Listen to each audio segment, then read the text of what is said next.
I'm your host, Andy Budd. Each week, I'll be talking to startup founders, investors, and designers about the role design plays in the world of startups.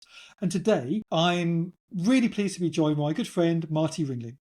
Marty, had a pretty unusual career arc. He built an agency that led him into Twitter. He founded a startup in the event space that took him to Eventbrite. He's moved into angel investing, into venture with a venture fund, and now he's back into the world of building. So I'm really pleased to have you join me on the show. Thank you very much, Marty.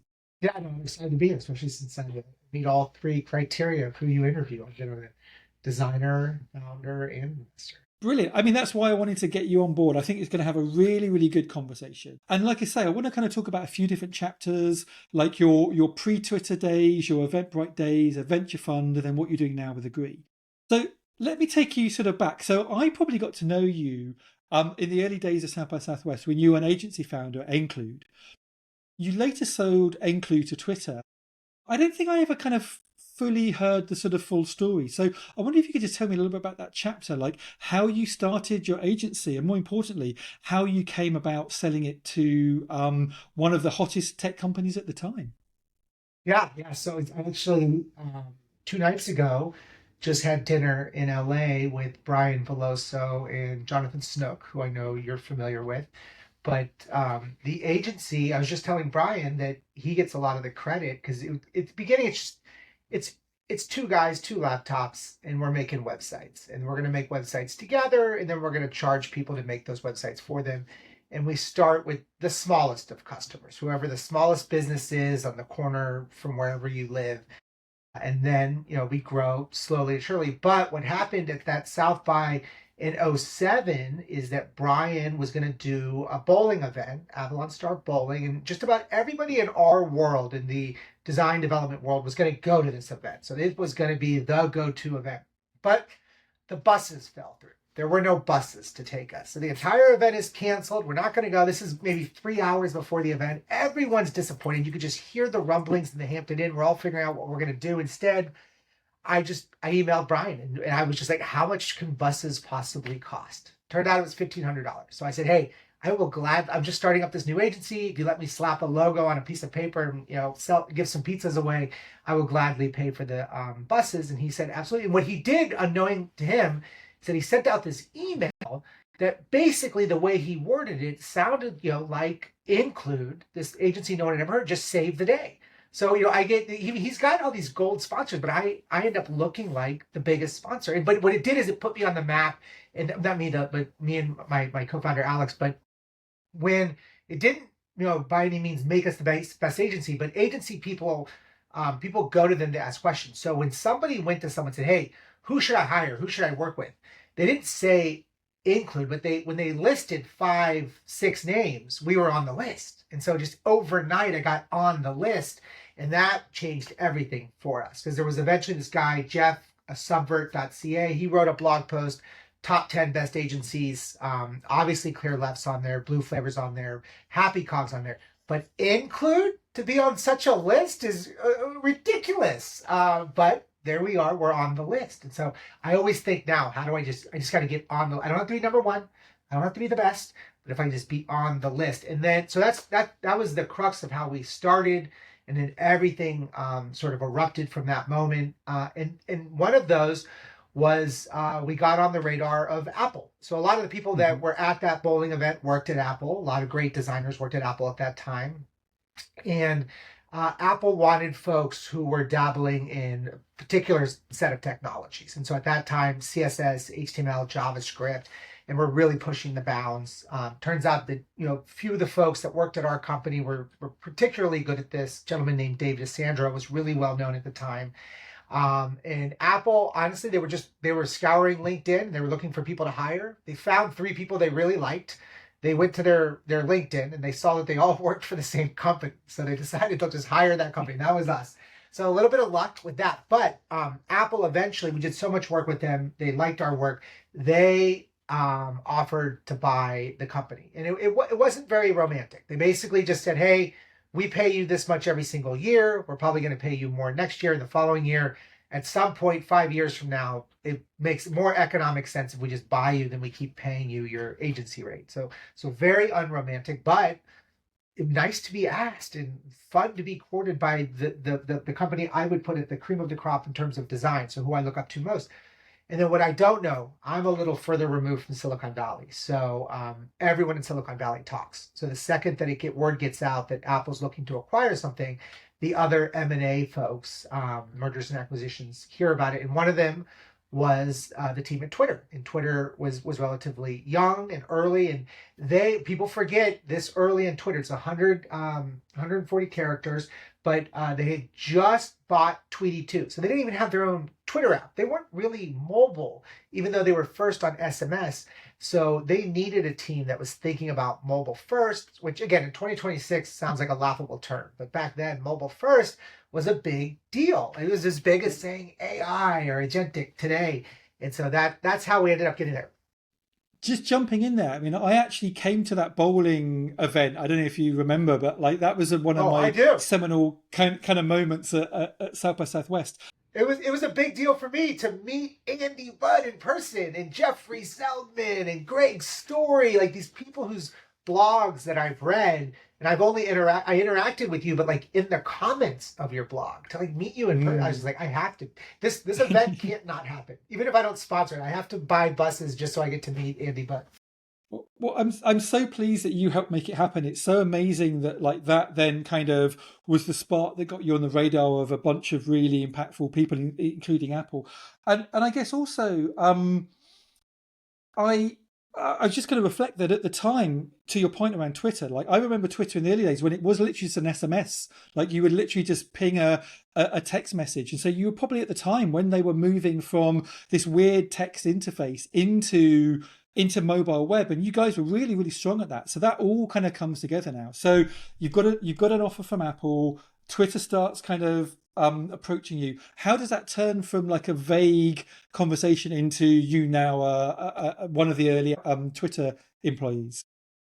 Yeah, they were pretty fast and direct. Because again, at the end of the day, we're a small little agency, so they're not spending billions of dollars to acquire us. It is meaningful financially to us and economically, but it probably one of the smallest deals that Twitter ever did or that Apple would have ever done. So because of that, they move really fast and they're very direct. They're just like, hey, we want to buy you. What's it going to take?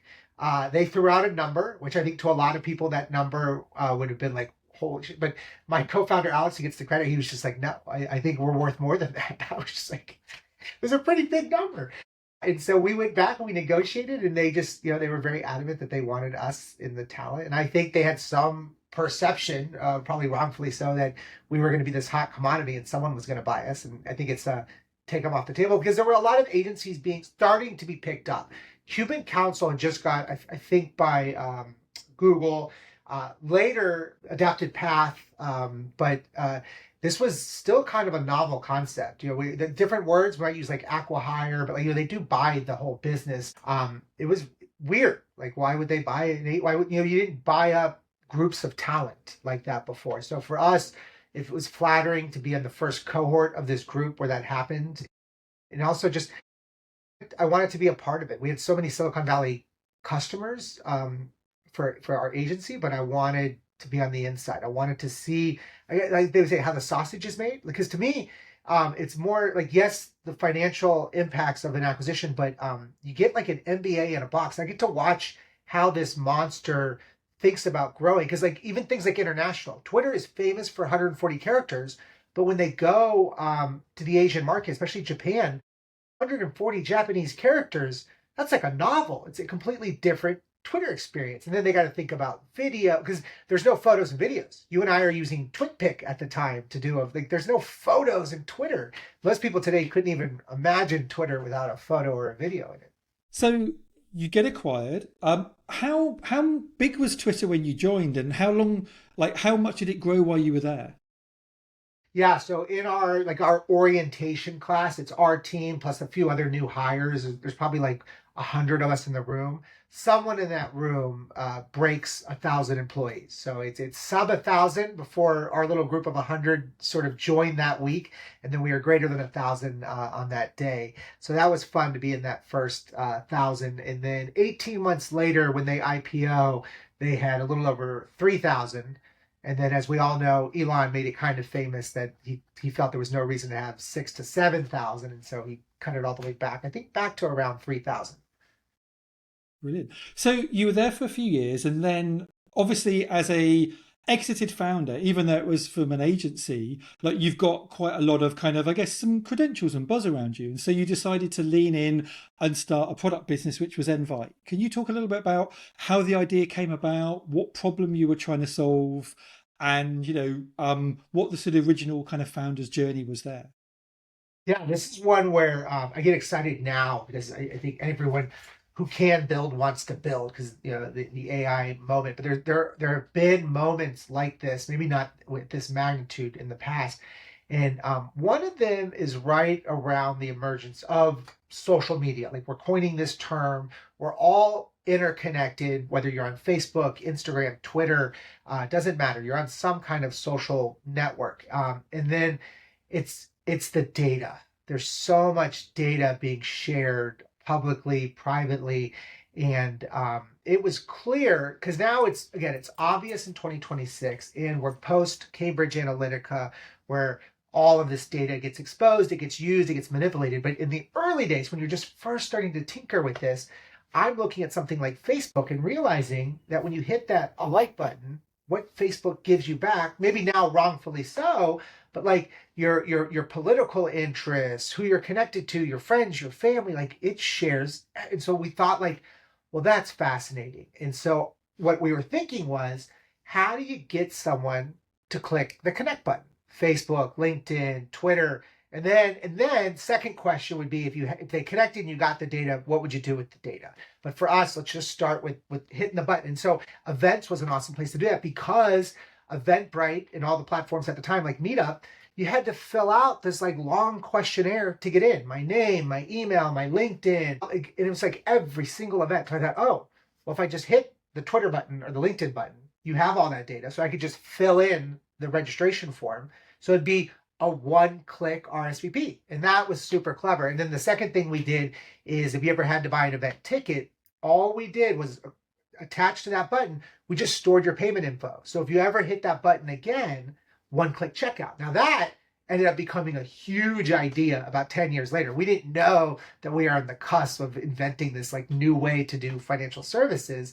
But it was a cool idea at the time. And then we got acquired by Eventbrite, luckily, because I think it's like 6 months later, Cambridge Analytica hits, the whole thing shuts down. They pull the plug on all this data share. So the timing was really interesting. I mean, I guess the value of sharing that information with event organizers is that a lot of event organizers rely on sponsorship. A lot of sponsors want to have that kind of data around who's coming. Maybe they're sponsoring it because they want to sell software, but maybe they're sponsoring because they want to hire or recruit. And so a lot of the value that sponsors have is who's coming to the event. And so I can totally see why that would be a useful tool. And I can definitely see why Eventbrite would want to buy a company like that. Was the company funded? Did you just have an amazing exit from Twitter and you self-funded it, or was this something you had to go to Sand Hill Road and have to explain to them like what you were doing and why they should give you that kind of like seed investment? Yeah, so this is one where I fund the first year of it. So I'm paying for all of it. And even two of my co-founders, one of them is just living out of my apartment. I was just like, hey, just live rent free for a year. That'll be part of your salary. So really scrappy. But I do have the luxury and the privilege of having that Twitter exit behind me. So that does make it a little easier. And again, we have to remember this is 2013 going to 2014. So it's a long time ago because we raised $1 million. But back then, that was a lot of money. Today, if you raise $1 million, they kind of look around like, oh my God, I'm so sorry. Like, is everything not going well? Because people are raising 20 million. So things are out of control. But back then, you raised $1 million right out of the gate, no product, no, just an idea. Like that was a big deal.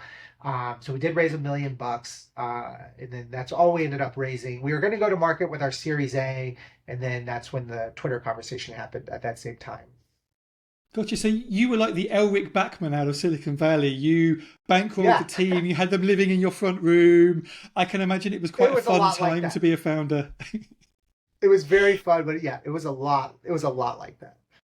When you were going to raise money, did people kind of like, did the investors kind of question your background? Because obviously you came from more of a design background. Like at the time, engineers were raising money, kind of MBAs were raising money, but it was quite uncommon for a designer to come and found a business. Did you find any pushback, or was it pretty easy raising money? Did you get loads of term sheets, or was it a bit of an uphill struggle?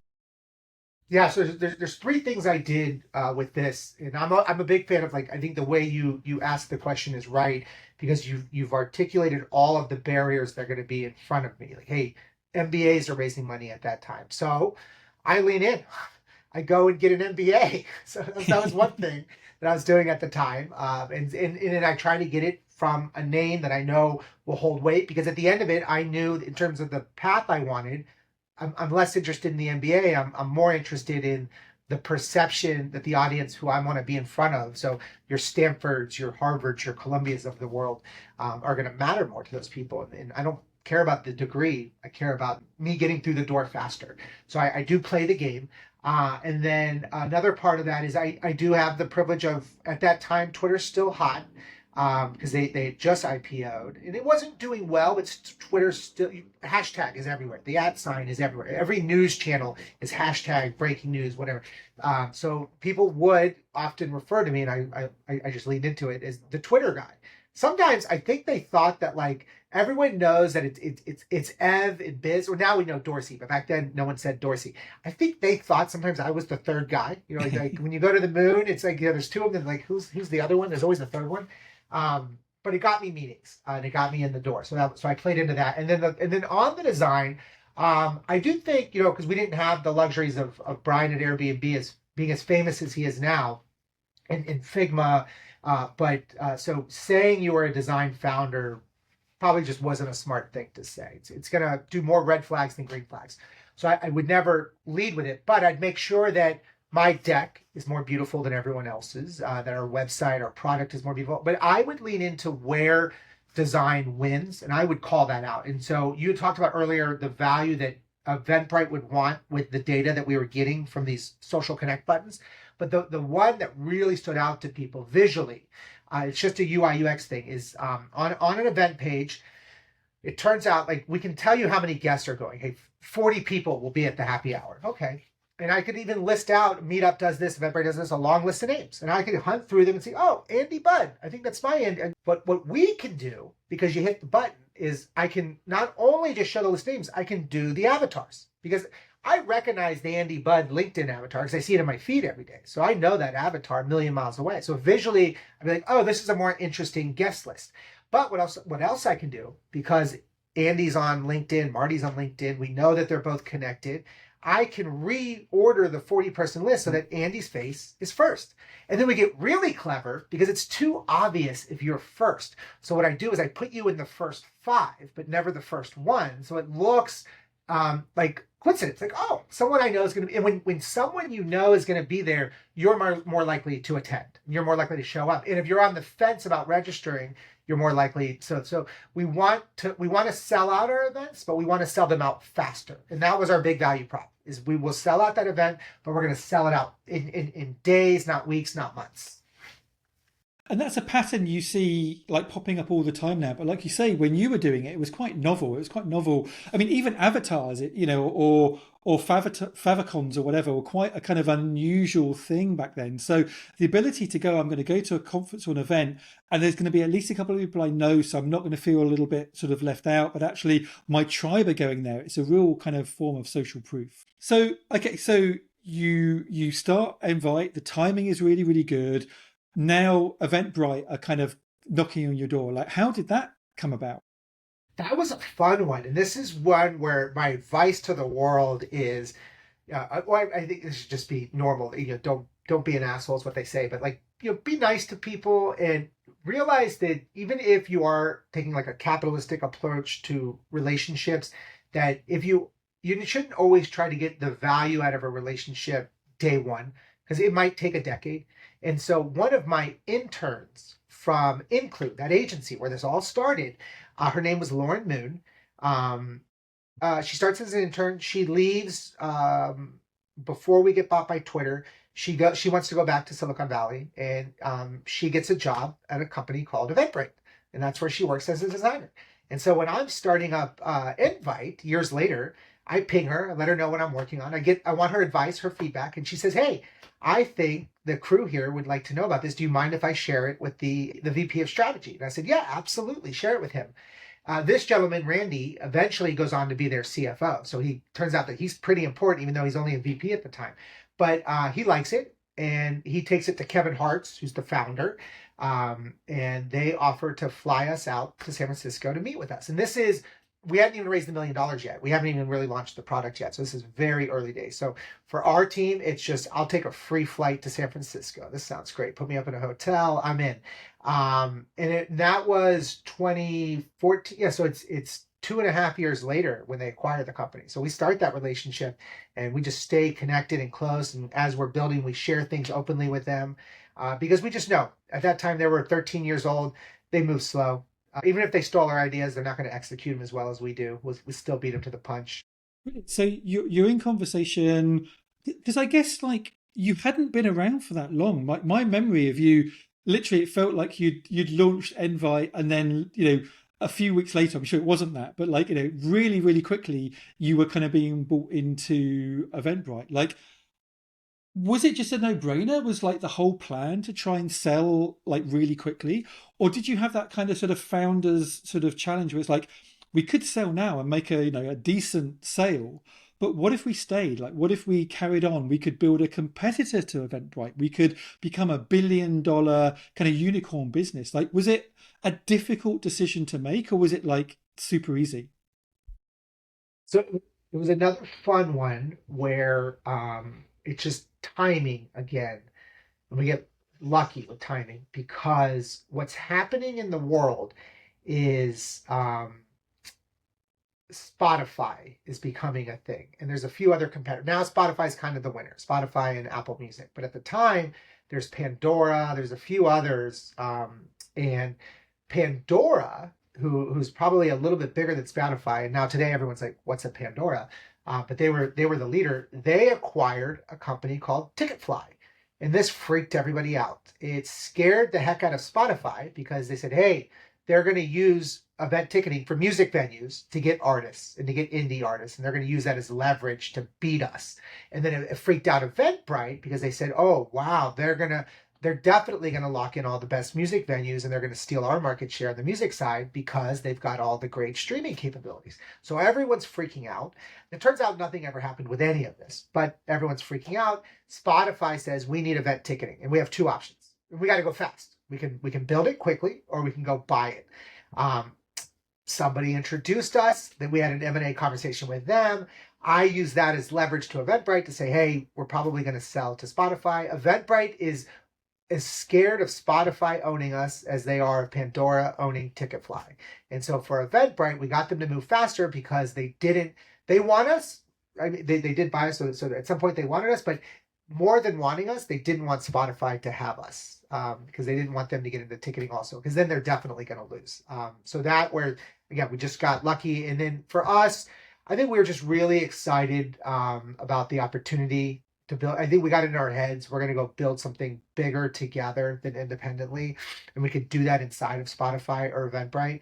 And honestly, I think it was more the Spotify conversations got us excited. And then it became kind of unromantic. It was like, okay, well, who's going to IPO? What are the teams going to look like? What are we going to work on? And then it became like more of a decision between two parties.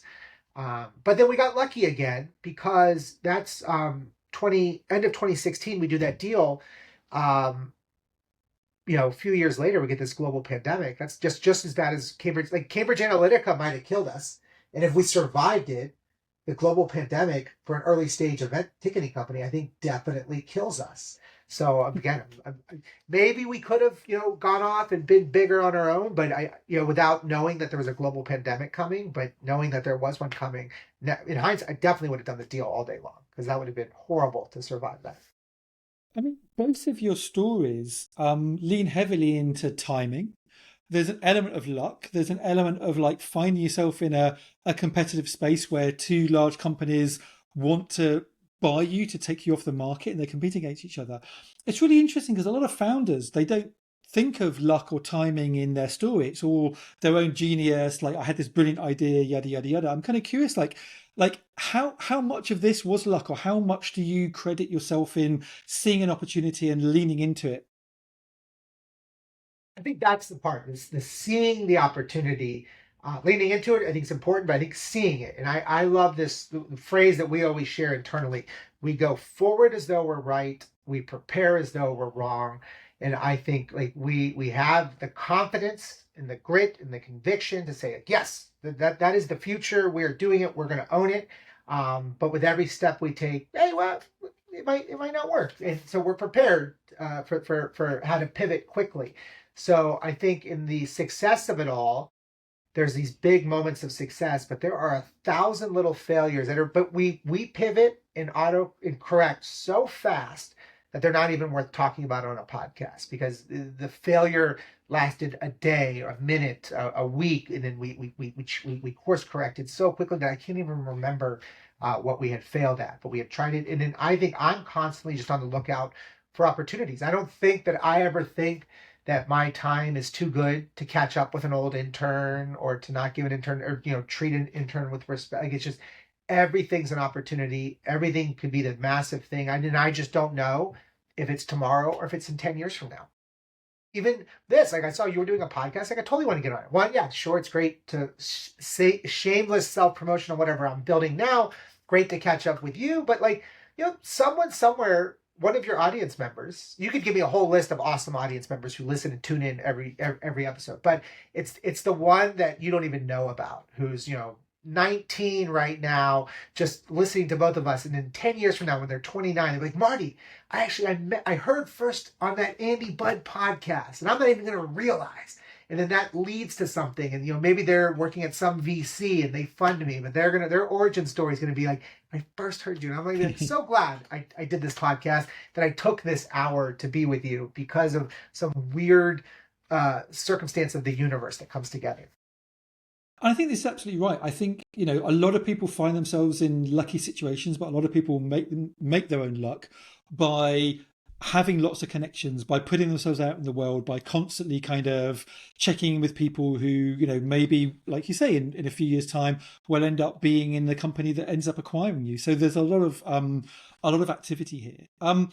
Just sort of switching tracks slightly, like, I know obviously you've been in two really, really impactful companies, Twitter and Eventbrite. You've sold two businesses. When did the interest in angel investing come on? Because you were one of the first people I met, one of the first designers I met that was public about your angel investing. I've met a lot of people since that were also angel investors, but have kept it a little bit sort of quieter. But I always looked up to you as someone that was kind of really good, even while you were building businesses, engaging with other founders, giving advice and help, maybe writing kind of small checks. Like, when did that interest come? How did you write your first angel check? Yeah, this is another one where it's I have the luxury of a little bit of privilege because of the Twitter deal. I had a little bit of disposable income, and I'm excited. I'm in the middle, the heart of Silicon Valley now. I'm just surrounded by it too. Like, everyone's building. There's so many ideas, and I've got a little bit of money to put into it, and so that excites me. But the first one was actually a buddy. Well, we did a few, and you probably even at Clear Left might have done this a few times, because it started to get popular around that time, where we would work with a startup, but they might give us a little bit of cash, but we'd give them a discount on our rate, and we get a little bit of equity. So I started to understand how it worked and how that worked and what those documents look like. So I had a little bit of that. None of those ever really ended up going anywhere, which is probably why they gave me equity instead of cash. But that was the first sort of dabble into it. But then when the Twitter deal happened, I met a lot more founders who were raising money. Um, and it was a guy in DC. This is another good story because his name's Andrew Mason. I forget what the startup's even called now, but it was an event tech, and this is before I started nvite. But I was really the noodle of the idea it's forming. I'm angry with the problem. I have a bunch of solutions, but now I see events everywhere, and he's solving something in a very particular way. Event Stir is what it was called, and I just like, what, I like you. I hate this. I love this space, but I like hating it. So I'm in for a little check. It fails. I lose all my money. Make a good friend. Me and Andrew are buds. Andrew, years later, probably 12 years later, he goes and starts a fintech company called Pala, and it moves money mostly between Latam and Mexico. And he just closed his Series A, and I was an investor in the pre-seed, the seed, and the Series A because he just, I was nice to him way back then. And so, yeah, that one didn't work out, but this one's totally going to work out. The valuations, have gone through the roof, which is great. Looks good for us as a fund, but I get all of that because of that early investment. And then there were some others where I got lucky where, you're in a place like Twitter. A lot of people who are early at Twitter go on to do awesome things. And so there's another gentleman who I really like named Michael Ducker, great product leader, was at Mercury and Twitter. But he had started a startup, and there was one where when I heard about it, I was just like, hey, if Ducker's in, I'm in. I don't need a pitch. I'm just in. I'm blind in. And that ends up getting acquired by Chime. Luckily, he asked me, him and his founder at the time, for some advice on that acquisition because I'd been through it before. And my only ask was, I don't want Chime money. I want Chime stock. And that got me my first into Chime on the cap table. And again, I wrote a small check, so I'm a small investor, but it was so cool to be a part of the Chime story. And I only get that by being a part of the Michael Ducker story. Amazing. When you were sort of really, really active with angel investing, did you have like a strategy where you're like, okay, I'm going to write 4 checks a quarter of this size. I'm going to have a certain amount of money that I'm going to invest in. Or is it a little bit more opportunistic? Was it mostly like, hey, look, a friend comes, they share the idea. I love that. I'm going to put some money in, and maybe one quarter you invest in 6 or 7 startups, and maybe you don't invest at all for the next quarter. Like what was the sort of like the process like? Yeah, at the very beginning, it was loose. It was bad, just because I had no thesis, no formula. It was just kind of opportunistic as they came along. If it sounded cool, if I liked the person, all the wrong reasons to make an investment decision. But then as we started up our own fund, we got much more strategic about it.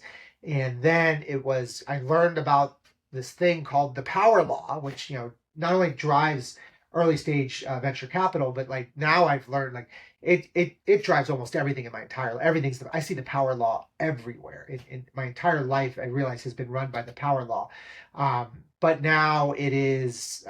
It used to be, even with the fund, we thought like, hey, it'd be great to be able to take our total allocation, and do like one startup a month. But then we realized, oh yeah, you kind of force yourself to find an investment, and that felt like a bad way to invest. So then it was, no, let's just find the best investments based on the thesis that we have. And it has to be really great talent, because that's the world I come from. Because I want worst case scenario, this thing doesn't go to zero. Worst case scenario, somebody acqui-hires this thing. The second thing I want is really great technology. I want to know that, hey, there's valuable technology and somebody would acquire this if it doesn't go the full path. And then the last one is just, the product vision. Are they building something that really feels like it's going to be disruptive? Could be, $1 billion enterprise. Brilliant. I mean, you touched on it. I was going to sort of lean into a venture fund in a second, but I'm just kind of curious, like, of your private angel investments, do you have a sense of how many you've made? And like, are there any that you're particularly proud of that have kind of worked out, surprisingly well? Because often I see you kind of mentioning, like, when an IPO happens, oh, I got a little bit of a share in that. So like, how are you feeling about your private angel portfolio? Obviously, it must be pretty strong because you decided to turn that into like a venture fund. I've got my just opening my mail before this call, and I've got my Figma letter for getting my shares out of wherever they stick. And that was another fun, because that was another fun one to be a part of. Yeah, so I think, well, the fun ones for me are when it's somebody I know, like Michael at Chime, or Tom Ginatasio was another one who worked for me at that very first company, Include, who's gone on to do a few cool stuff where he sold a company to Envision. Envision didn't go anywhere, and that's unfortunate. But then he sold a company to Figma, and that obviously did go somewhere, and that was a big deal. And then for the fund, we get into some interesting ones where there's one that I love called Beehive, just because it's a great product. It's a competitor to Substack, but it also just has been a rocket ship. Like they ship faster than almost any other founder I've seen, and they keep raising money, keep raising valuation. So it just seems like it's constantly going up and to the right, which is what you want to see. But then there's always the ones that you've never heard of, or that you haven't heard of yet, that are gonna, they'll become, because that's the fun part of early stage. You get to watch them go from literal zero to something to, and then there's some bigger ones where this is my new shtick. Is we're an early stage fund and we invest in early stage companies. That usually means 0 to 1. It means it's the the basis of an idea, no users, no revenue. But there's some companies that we've made investments in that you definitely would have heard of, but you would say like those aren't 0 to 1, and that's like Anthropic or SpaceX. But our thesis was, if we get into something ridiculous like a $10 billion valuation, that's much different than a $10 million early stage valuation. But if we believe that the early stage company will be $1 billion, and that's why we invest, well, if this company is going to be $1 trillion, then it's the same point in time. So it's still early stage. What I do like, I think all the way back to the beginning, with just about everything we ever do, in later in life, they all seem obvious 20 years later.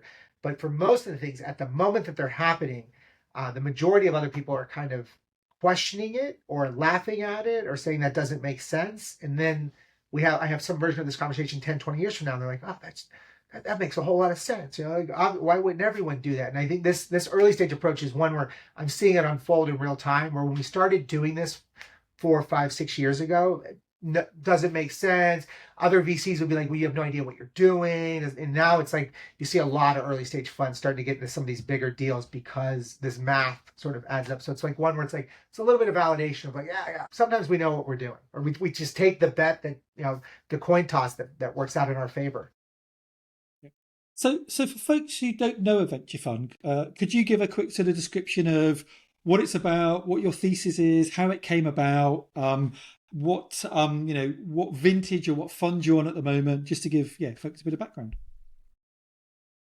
Yeah, so early stage fund, small fund, all things considered. So $10 million fund, only invest in early stage companies. And it starts because I had been angel investing for a number of years. Some of those, enough time had gone by where it'd been past a decade, where some of those had started to show returns. So now I've got a little bit of history under my belt. So I can go, because for a fund to work, if you don't know, you got to go raise money from LPs. So people with money give you money, and then you invest that money on their behalf.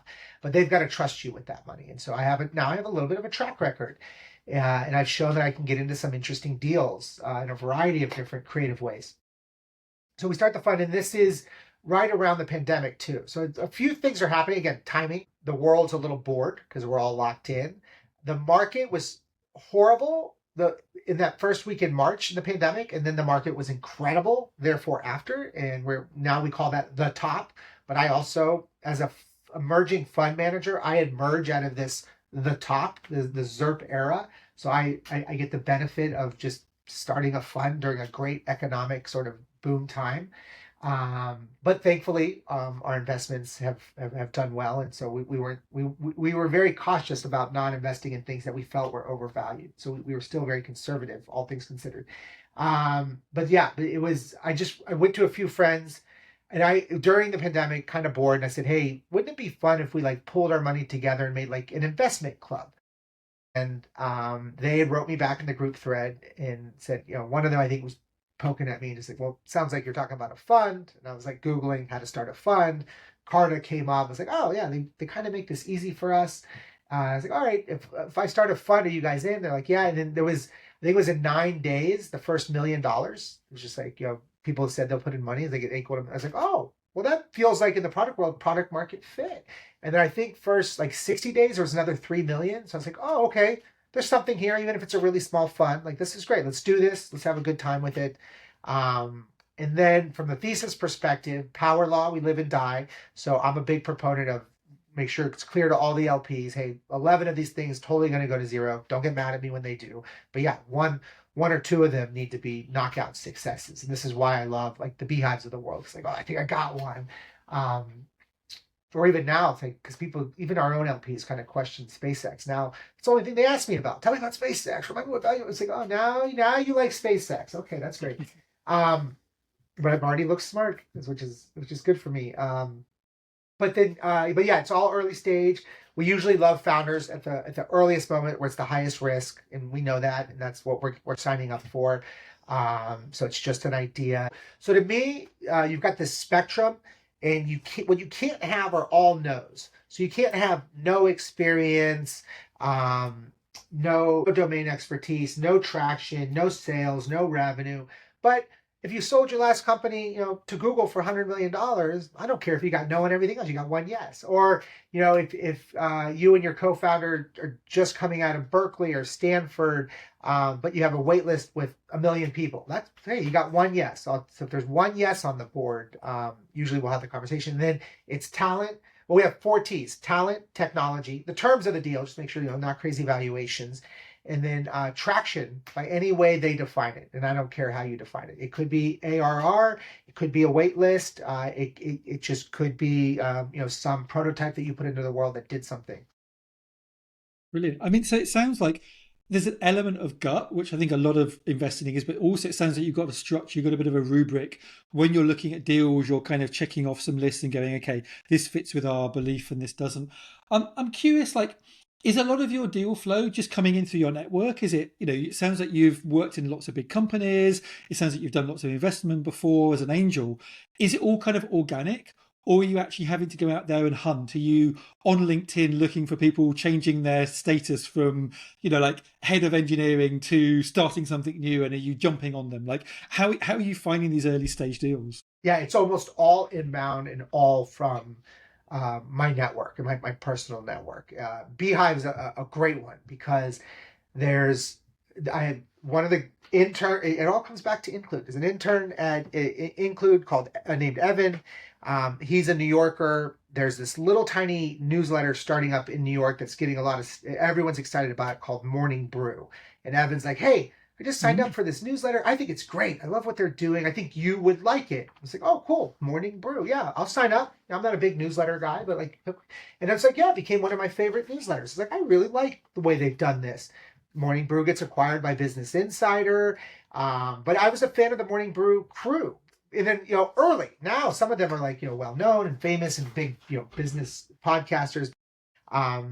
Thankfully, they still kind of remember their buddy Marty, who is just, an outspoken advocate who would tweet them. Today, if I tweet them, they don't care because my voice is so little. But when they're first starting and I tweet them, they're very appreciative. And then they remember that appreciation. And one of the gentlemen that worked there, his name's Tyler Dank, he built sort of the product that Morning Brew was built on.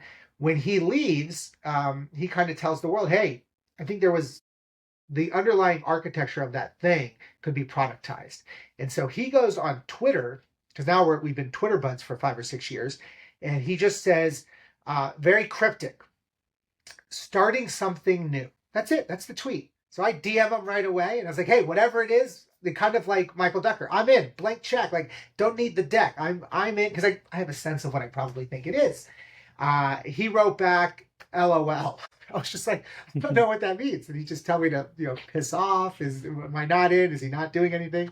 And then 3 months later, he re-DM'd and said, hey, I am going to go raise some money. Here's what I'm building. If you're interested, let me know. I was like, yeah, 100%. I'm in, man. And then I think a few things, because Tyler's like now a big deal in the Silicon Valley sort of founder space. But I think he'll always, remember his buddy Marty, because, I'll go in blind, and I think he's appreciative of that. So, as Tyler goes off and do great things in his life, I at least get that like, oh yeah, I remember you. You're a nice guy. And then who knows where that goes next? But I think just at minimum, the story with Beehive will be really good for me and the portfolio and the LPs in the fund. With your fund, with a venture fund, Are you mostly giving them capital? Are you also giving them knowledge, expertise? I'm just kind of curious, like the people that come to you, like, are they already kind of fairly well established founders that are just looking for cash? Or are you helping them struggle through early product challenges, giving them advice on go to market strategy? Like, how much of you are kind of a value add versus just an investment vehicle? Yeah. So the economics of it is it's just a check. So I don't get extra equity as an advisor for any of my knowledge or thought leadership. So it's just a check, just cash for equity. Um, but we do tell them like, hey, our goal here is to make sure you're super successful. And the game we play as being founders ourselves is they've got something to build. They've got a monster to go build. So they don't have a whole lot of time. So they don't want me breathing down their neck, asking a million questions with every investor update. So I look at the investor update. I look at the metrics. So how much is in the bank, what the burn is. Everyone has a good and a bad. I skip the good. I assume it's always good. And then I go to the bad. Is there anything that I think I might know about? Hey, the bad, my CTO just got hit by a bus and died. Well, that's really bad. So recruitment, like whatever we can do, let me go find it. But then they usually have an ask, and I'll immediately go down to the ask next, and I'll see if the ask is in the vein that I can provide help for. Maybe it's, hey, we're going to launch something in a couple of weeks. Can tweet it LinkedIn? 100 easy. I'll always tweet LinkedIn. And then but our rule with them is always our ask is don't wait until it's so bad that it's too late to help. Like yes, we're technically investors, but we're so little compared to probably some of the other people who invest in terms of check size. They're like, look at us as friends. You shouldn't have an ego with me. You should just be like, hey, Marty, things are bad. Like this is not going well. It's cool. Like let's whiteboard this, man. Let's solve it. I'm not gonna look down on you like, oh, my investments. Who cares?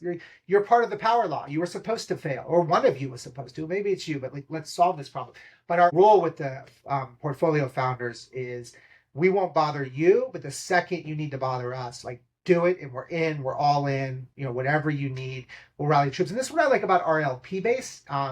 It's some of the folks like Greg Story and some other, where it's just like they've done some interesting things at some interesting companies. Like he's seen stuff at like IBM that I've never been exposed to.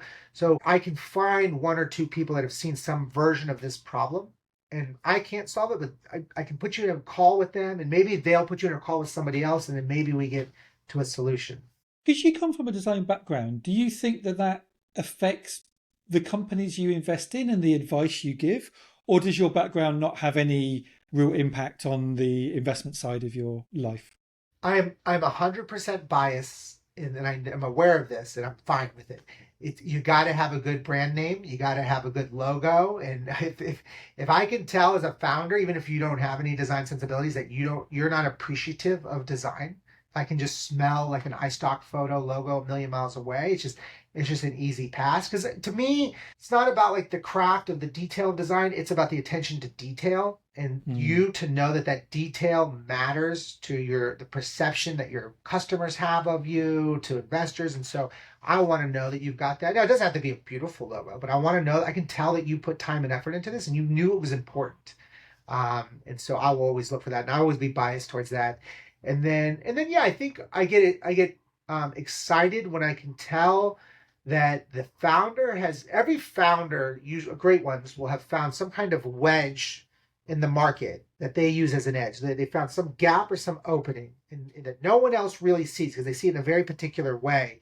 And usually the opening is around some kind of consumer behavior. The behavior of how we buy or transact or interact is going to shift, and they're going to be in front of it. And to me, like that's a design sort of solution to a problem, even if it's not like. I think when we say design, we think pixels and pretty, and but no, it's like no, creating an experience for an end user that is changing. And what I like is when it changes in a direction that's hard to create an experience around because it's never existed before. Like I think about like Coinbase and buying Bitcoin.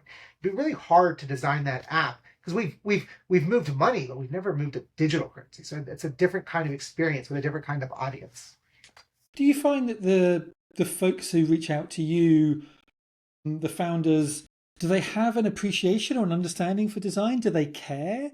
is it something you need to kind of help them understand and educate them about, or is it not even part of the conversation anymore? I would say 80% of folks that I talk to or come across have an appreciation for design.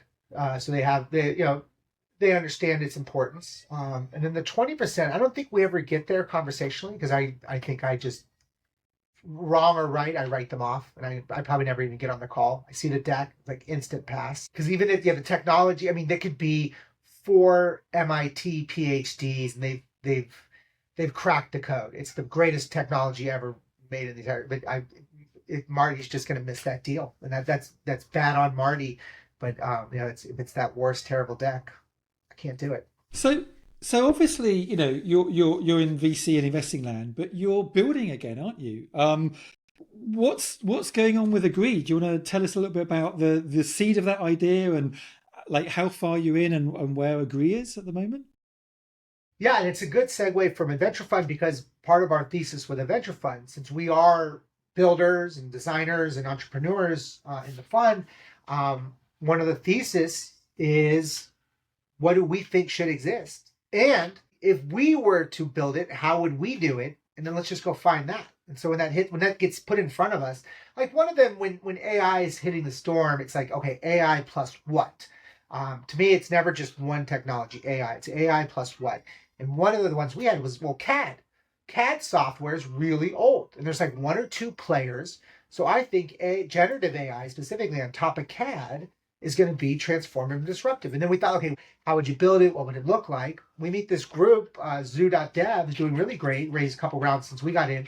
But as soon as we saw the picture, they were like, that, it's almost one of those, that's my idea. They stole in a good way. It's like, oh yeah, this is exactly the way you would do it. And Agree was very similar, where we said, hey, it's weird that at the end of almost every signature, someone has to pay someone money. There's always an invoice or a purchase order that follows that, but then they're disconnected. It's like, well, that is weird. Like, why doesn't someone just connect? I was like, okay, let's stop complaining. Let's just pretend we were to build it. What would it look like? Even as far as what would I call it? What would a logo? We get really into it. And then I start looking for e-signature companies. And I realized that was my own flaw, is I needed to look for payments companies. I needed to look for the invoicing, billing side of the equation, not the e-signature side. So we never found it. And we found a bunch of e-signature companies, but they all wanted to be a better version of the 22-year-old DocuSign. None of them wanted to be a leapfrog moment on something that didn't exist and be transformative. And so then we got to a point where we just got so frustrated, we had to build it ourselves. And I also felt like the market was changing. This is going into 24. The economy, and this is no politics here, but love him or hate him, when Trump got reelected, the economy went up, whether it's supposed to or not. And then LP money went in, investor money went in. And so it was just a good time to fundraise. And so we were like, hey, let's lean into the market dynamics, and let's just see if people are interested. And we have the benefit of now being on the other side of the investor table, where we could craft a really good deck and a really good pitch in a way that I know I'm going to get the most out of my 30 minutes with an investor, because they almost don't ask any questions. I lead them to all the questions because I know what they want to cover. I know what they're after. I know the metrics they're looking for at the stage I'm at. And so it made the seed round, we raised $3 million, but it was 3 weeks. It was pretty fast. And then right after that, we raised another 7, and that was in 2 weeks. And so 10.6 million in total in a year, which again, just kind of knowing how to sort of orchestrate the pitch and the fundraise around a product and develop the product in a very particular way, and then go to market with, what I think is a very obvious idea, but in a very sort of novel way. Yep. I mean, it is an obvious idea, but you've got a brilliant name and a brilliant domain name. I mean, it's very memorable. It's very punchy. Yeah. I'm sure that must have cost, probably half of your marketing budget or half of your raise just to acquiring that. But it tells you I eat my own dog food. If I'm only going to invest in a great name and a great brand and a great design, then I can only put that in front of other investors. Yeah, I mean, I think that was a really, really smart move. One of the things, like when I speak to a lot of founders, I talk about the need to do things that don't scale. I think a lot of the time we live in this kind of automated world. A lot of go-to-market strategy. People are looking for programmatic ways to scale. They're looking to kind of be sat at their desk at home and figure out ways of finding customers.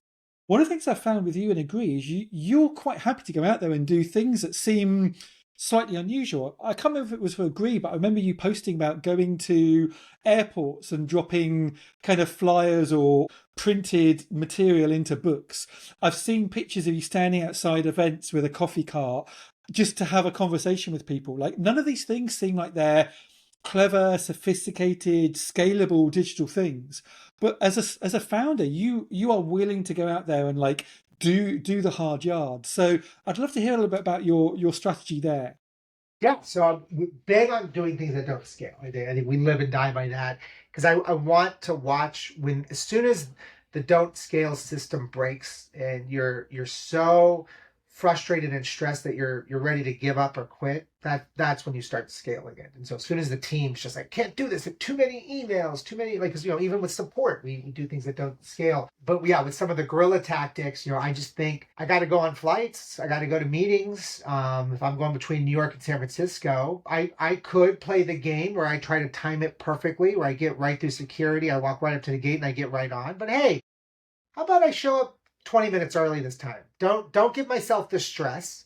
Give myself a Starbucks before the plane. And then, if I got 15 extra minutes, go into a bookshop and drop a few postcards, in a few magazines that I think are targeted to my ICP.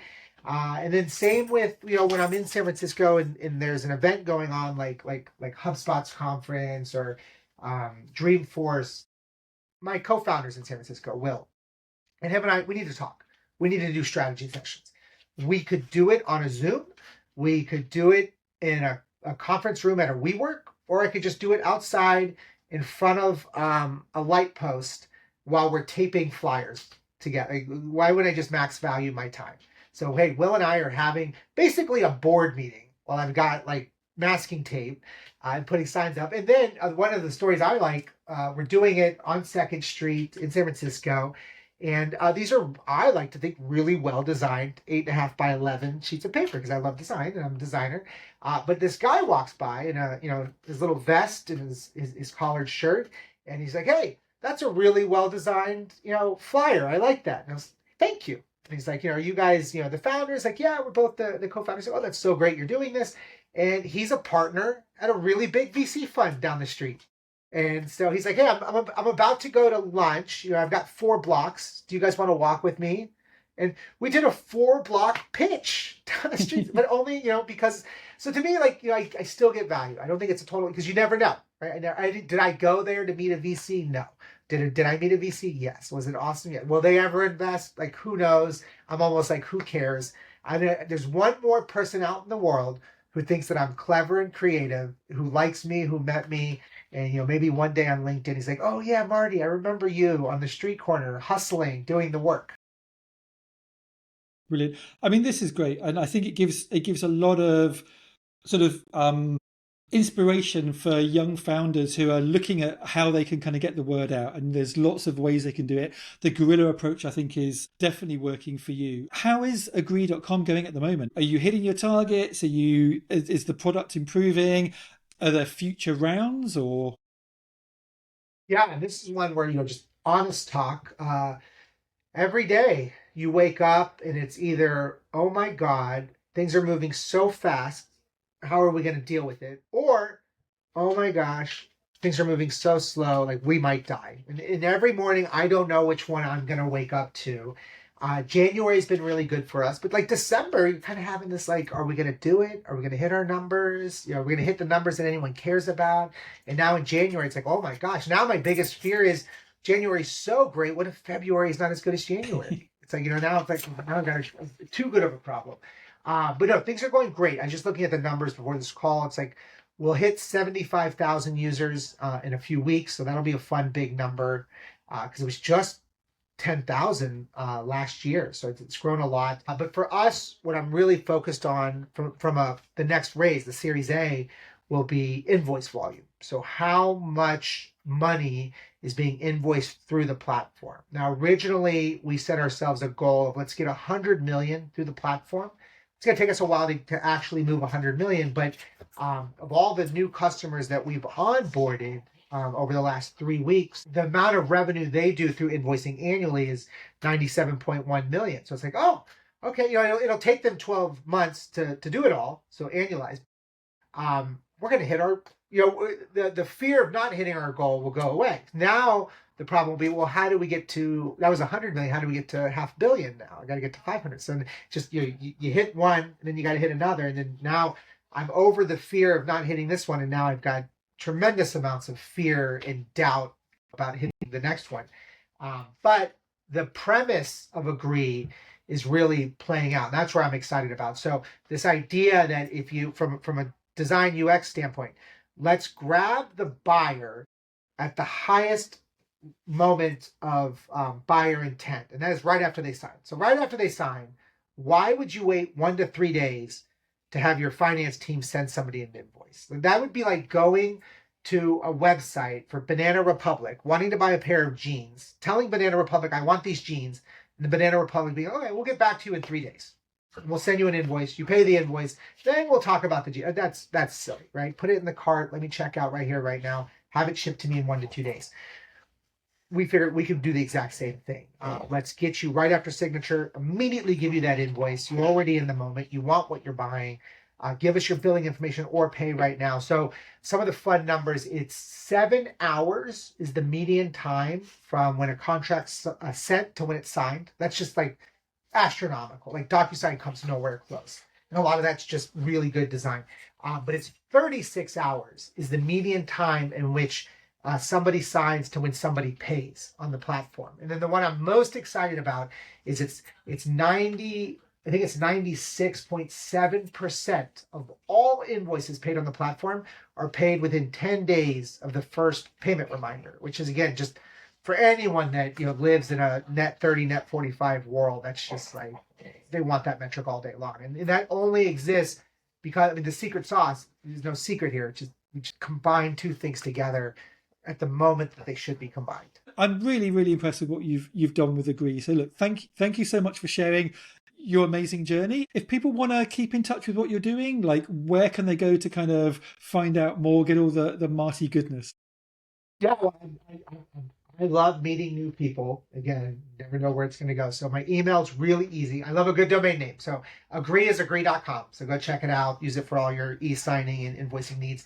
But then I'm Marty, marty.com. So you can go to marty.com. And then my email's marty@marty.com. You can just email me. And then I'm on Twitter, for better or worse. I'm still like 10 tweets a day, every day for the last, it'll be 20 years. Like in 2026, June 2026 will be 20 years of Twitter.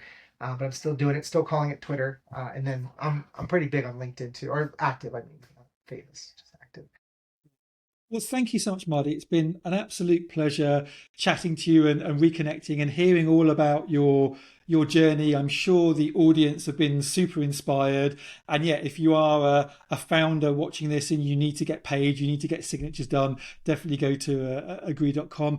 And look, thank you everyone else for listening. Thank you for tuning into the Design VC.